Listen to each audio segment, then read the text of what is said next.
Thank you, Hugh, for the invitation and for the very kind words and introduction. And so myself and my group are very excited about this opportunity to present this, I think we'll have to say, is a new type of chemistry we call Metalloradical catalysis. Of course, today's we're going to focus on one of many applications of Metalloradical catalysis. Here is specifically about CH functionalization and how to control radical chemistry to do CH functionalization. So before to present some progress on that application, probably is needed for me to briefly introduce the concept of Metalloradical catalysis. Next slide, please. So here is a schematic presentation of Metalloradical catalysis, or in short, MRC. The idea behind Metalloradical catalysis is really trying to come out a fundamentally new catalytic approach to doing one electron homolytic radical chemistry. What is shown here is a general catalytic cycle for Metalloradical catalysis. The idea was, can we use stable metal-centered radicals, which we call Metallorradicals, develop them as a new type of catalysis so they can activate a bond in a molecule A. We hope A can be many different types of organic molecule. In this type of new catalysis, these Metallorradicals also function as the radical source. So during the activation, so we'll catalytically generate organic radical as represented by this first intermediates. The X could be carbon-centered, it could be nitrogen-centered, could be oxygen-centered radical. It's a new type of radicals, even though they're organic radicals, but they're stabilized by the metal and lignin environments.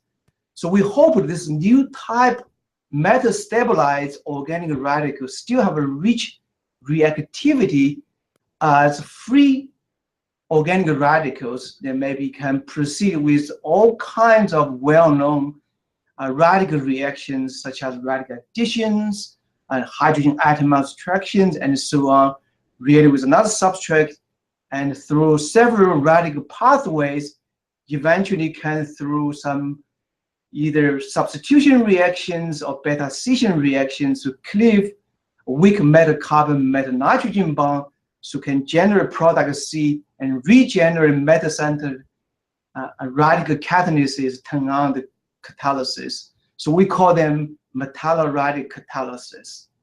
Next slide, please. One type of Metallorradicals we have been explored to test the idea for Metalloradical catalysis are cobalt-2 metalloporphyrins. Among many unique features, what is shown here is the electronic structure of cobalt-2 porphyrins. You noted porphyrins dianion ligands, so this is neutral complex. So cobalt-2 is 7 electron cases, and porphyrin is tetradentate square planar geometry, is a strong ligand field. So their electronic structure, which is well known in literature, as is shown in the slides, and it is noted is low spin cases, chromosomal orbit in DZ square, which is sigma symmetry. But it's important to notice right now, both the d pi orbitals, which are here dxz, dyz, they are fully filled, which is important features of this type of catalysis, allow to generate metal-centered radicals instead of from cobalt, carbon, cobalt, nitrogen double bonds. Next slide, please. What is shown here is really a 3 years effort of a group in the early stage of our program to come out essentially 3-step, a gram scale synthesis of these highly symmetric chiroporphyrins. It looks like complex, but synthesis is very straightforward because of high symmetry. The synthesis is very modular, allow the want to tune the steric, electronic, and chiral environment. The R group, which is from the very first structure tetrabromo porphyrin, is coming from aldehyde. The R star group is a part of a chiral amides. Because wide availability of aldehydes, chiral amides allowed our group to synthesize many of these type chiral porphyrins and insert cobalt into porphyrin typically is quantitative yield. And we, in fact, the last group meeting we counted 2 years ago, we have synthesized 150 of these type D2 symmetric chiral porphyrin. We estimate right now we should already have near 200 of this type of catalysis. Next slide, please. Here's another presentation of a cobalt-2 based Metalloradical catalysis supported by D2 symmetric chiral porphyrin. What I drawn here, the porphyrin plane is perpendicular to screen. So left side, right side are the chiral amides. The top and the bottom are the same. What omitted here is the inside, outside the screen, and the non-chiral groups allowed us to tune the steric and the electronic properties, and with these chiral amides to tune the chiral groups. We hope these cobalt-centered radicals will be able to activate a substrate, then during this activation can translocate this radical character to the general organic radical, and those organic radicals still bind to cobalt and in the cavity and proceed with controlled radical reactivities. Next slide, please. So what I'm going to show first, tell you one type of A molecule we call radical precursor allowed us to generate a fundamentally new types of radicals, which we shown in the middle of the screen. We call them alpha metal alkyl radicals. Those new types of radicals still carbon-centered radicals, but it's different from free alkyl radicals. One of our groups now is replaced by the metal complexes. Next slide, please. So this type of A molecule is diazo reagents. We have demonstrated in the past 10 years our cobalt-2 based Metalloradical can activate a variety of diazo reagents. In fact, can activate any type of diazo reagents with different combination of R and R2, typically at room temperature, through a radical pathway.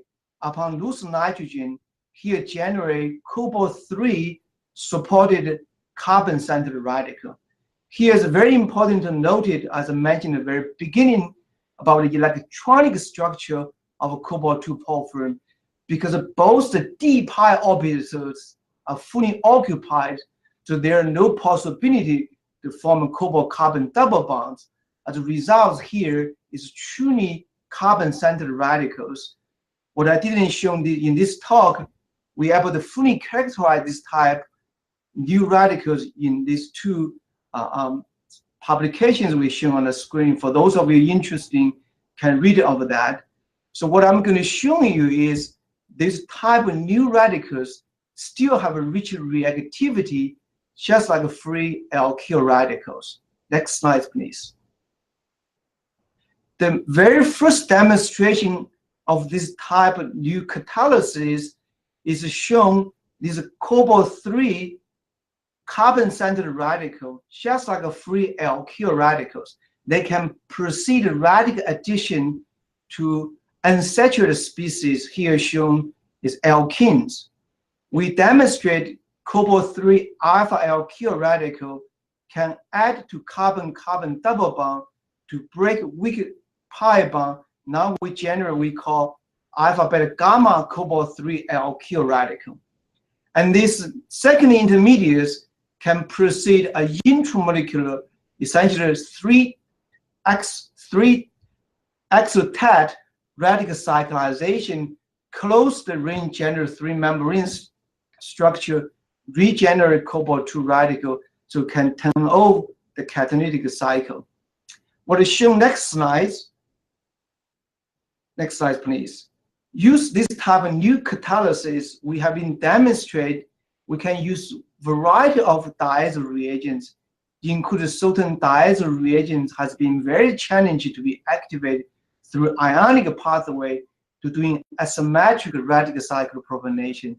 We also significantly broad the scope of alkenes because the radical pathway less sensitive to the electronic structure of alkenes. So now we can use a variety of alkenes, including electron deficient alkenes, for asymmetric radical cycle propionation reaction.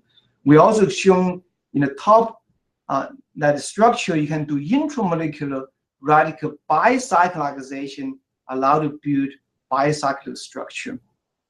So this is not a topic of today. I just shown this is the first demonstration. This idea Metalloradical catalysis works.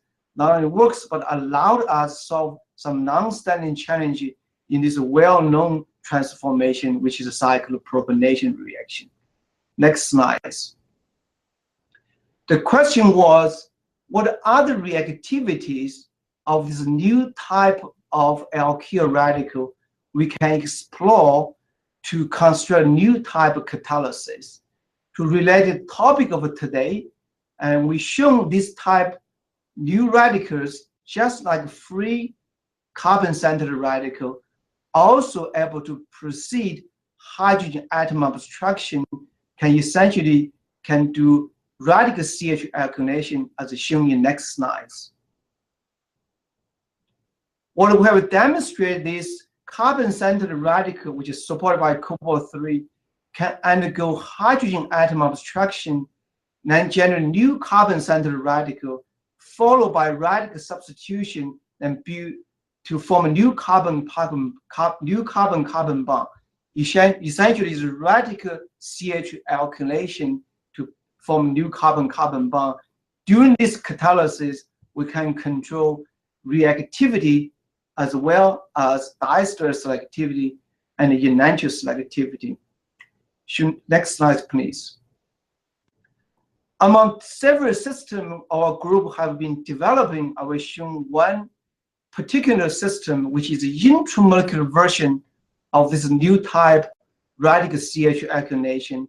What is shown here, the general reaction, we use this so-called acceptor diazo reagent here, specifically as the sulfon diazo reagents, which have been known very difficult to be activated ionically. We shown use of cobalt-2 based metalloradicals.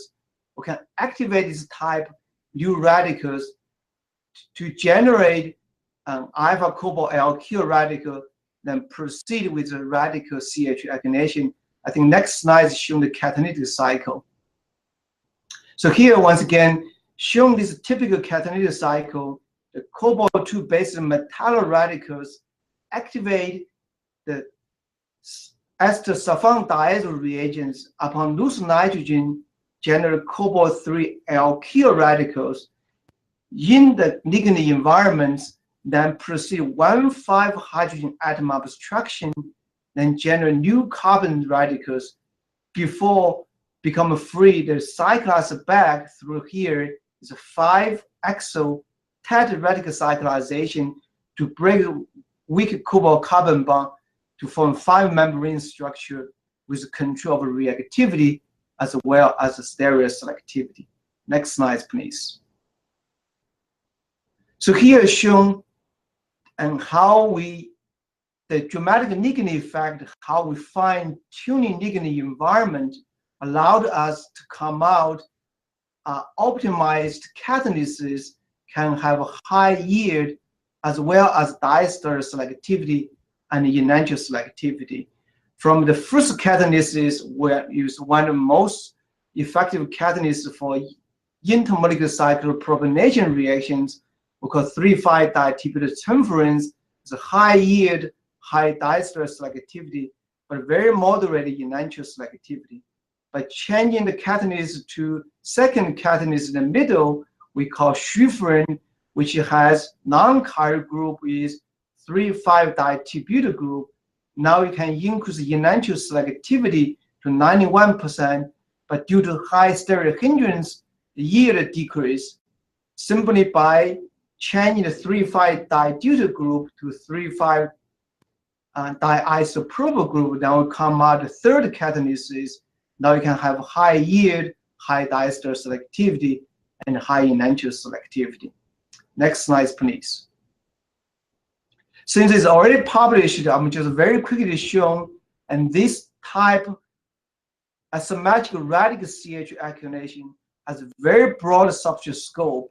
Among several features, as you can notice, in entrance 11, entrance 12, and the follow entrance, they can tolerate many of these classical functional groups, which is well-known radical chemistry can tolerate these functional groups, so you don't have to protect or deprotect this.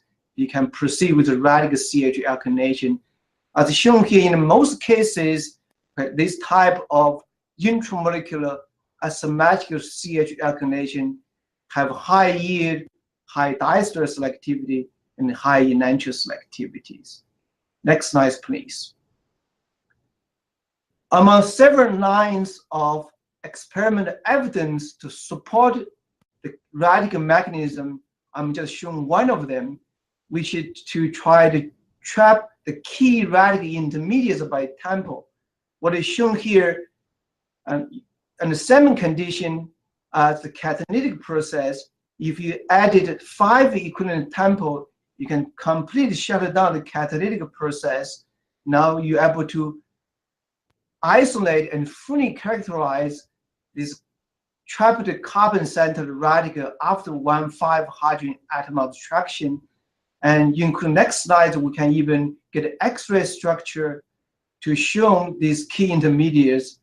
And one of many features of here is showing this beautiful double hydrogen bonding interaction between this substrate and to the 2 amines group, which is one of several features of a catalysis.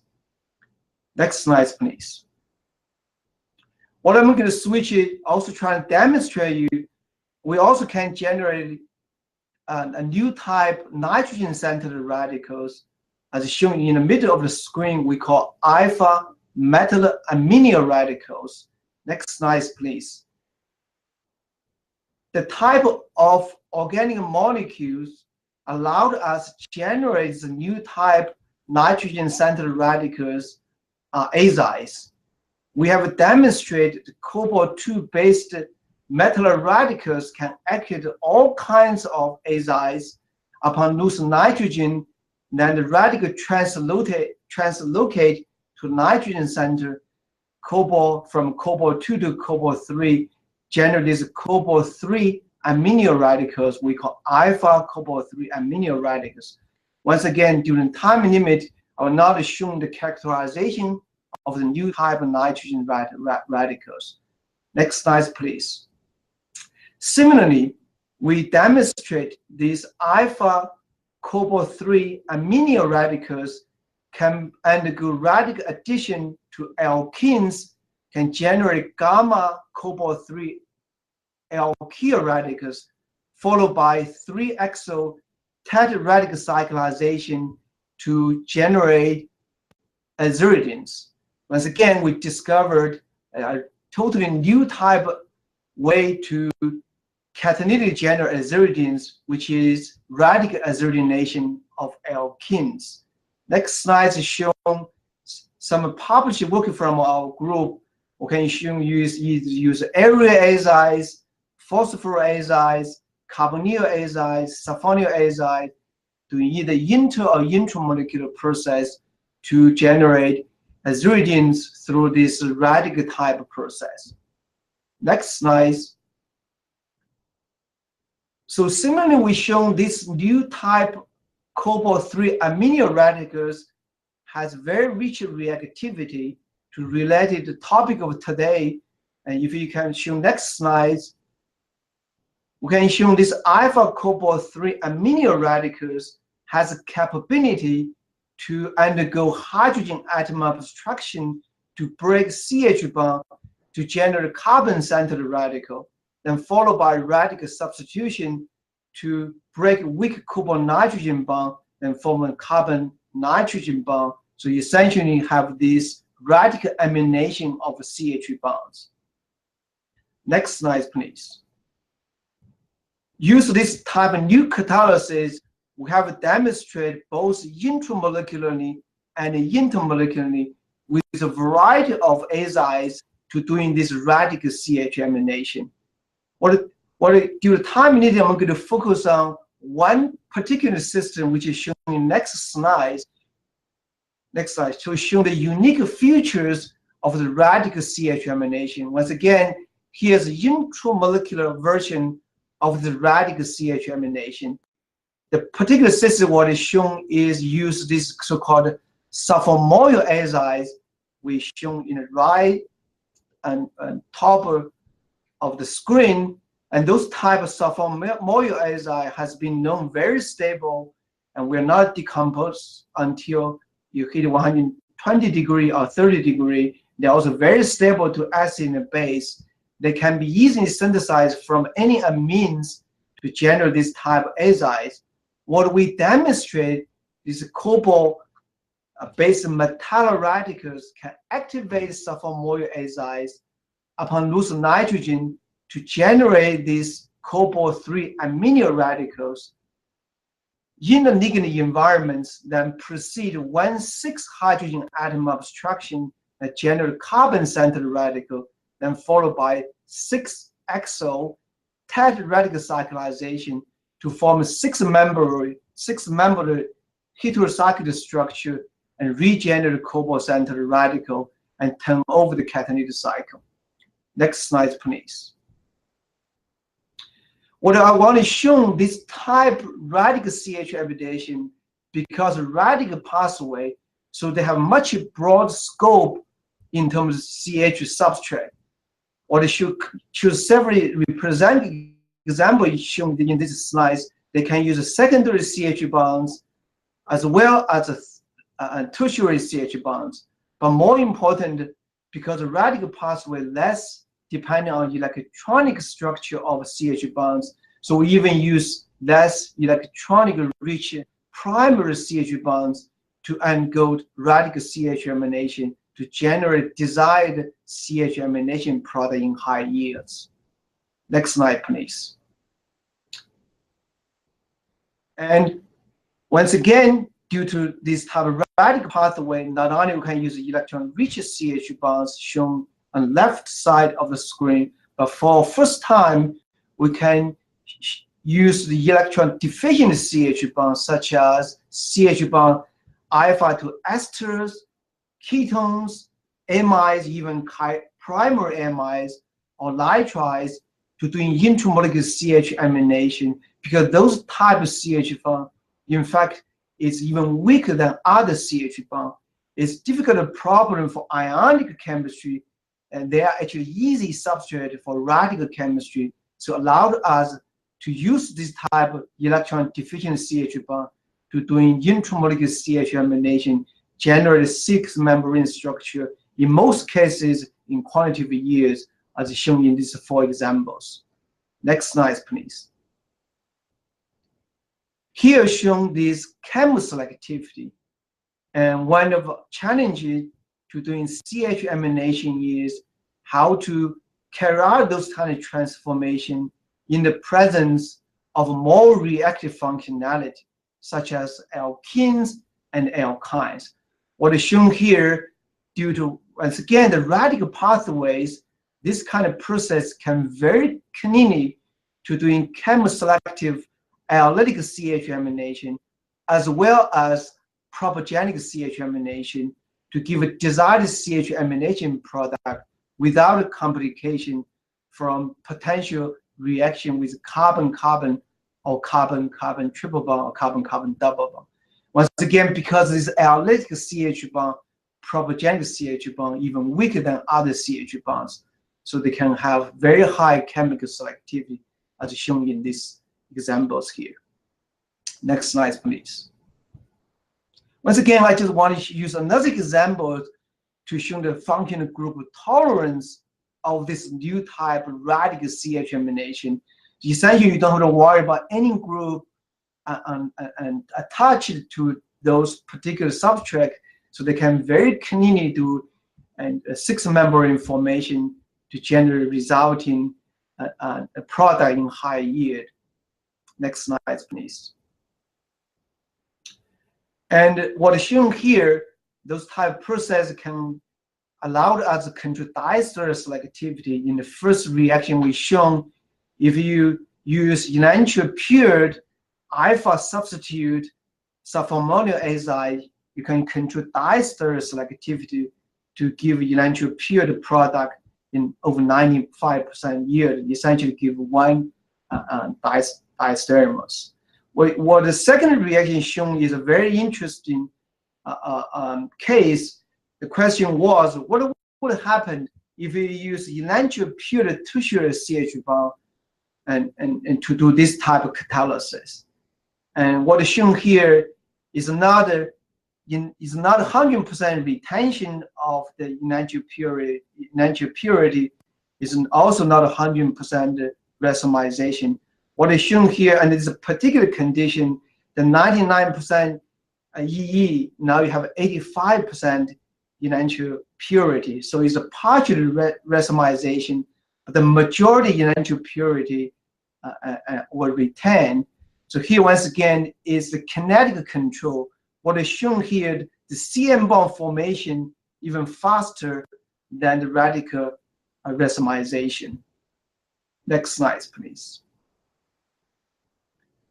And among many mechanistic evidence about this type of catalysis, once again, due to time limit, I'm just going to show you one particular evidence here, which is use tempo to trap these intermediates.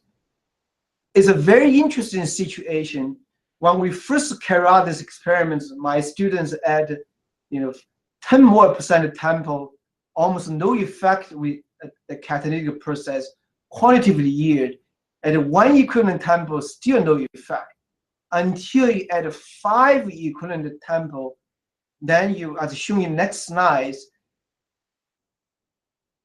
the desired CH amination product still is a major product, 67% yield with the electron deficient CH amination. Now with a 5 equivalent tempo, now you see 18% of the product 3A, which is through trapping the intermediates, which is shown in next slide, the catalytic cycle, can be easily to understand based on the general catalytic cycle. What is shown here, once again, a cobalt-based Metalloradical catalysis can activate the azides, which here is the Sulfamoyl azides, upon loose nitrogen, generate cobalt-3 amino radicals.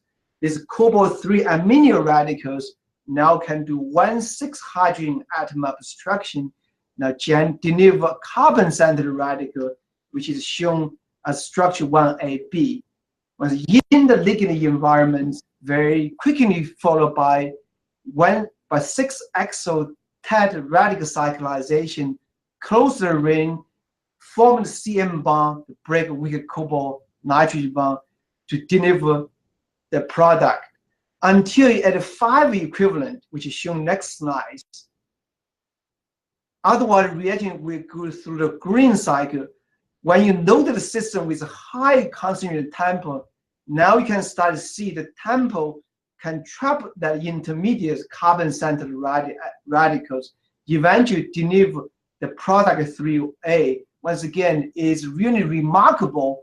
5 equivalent, still 18%. The desired product is 67%, to show how facile the last step, the CM bond formation process is. Next slide, please. So here shown several examples of this high regional selectivity. And the last example is my favorite example. You have 2 olefins dangling there, but you can very cleanly to doing 1,6 CH amination without to touch 2 olefin units, which it can be further to use for transformations. Here, one of the question was, So you have this opportunity, all these substrate can form 5 membranes, but here exclusively form 6 membrane.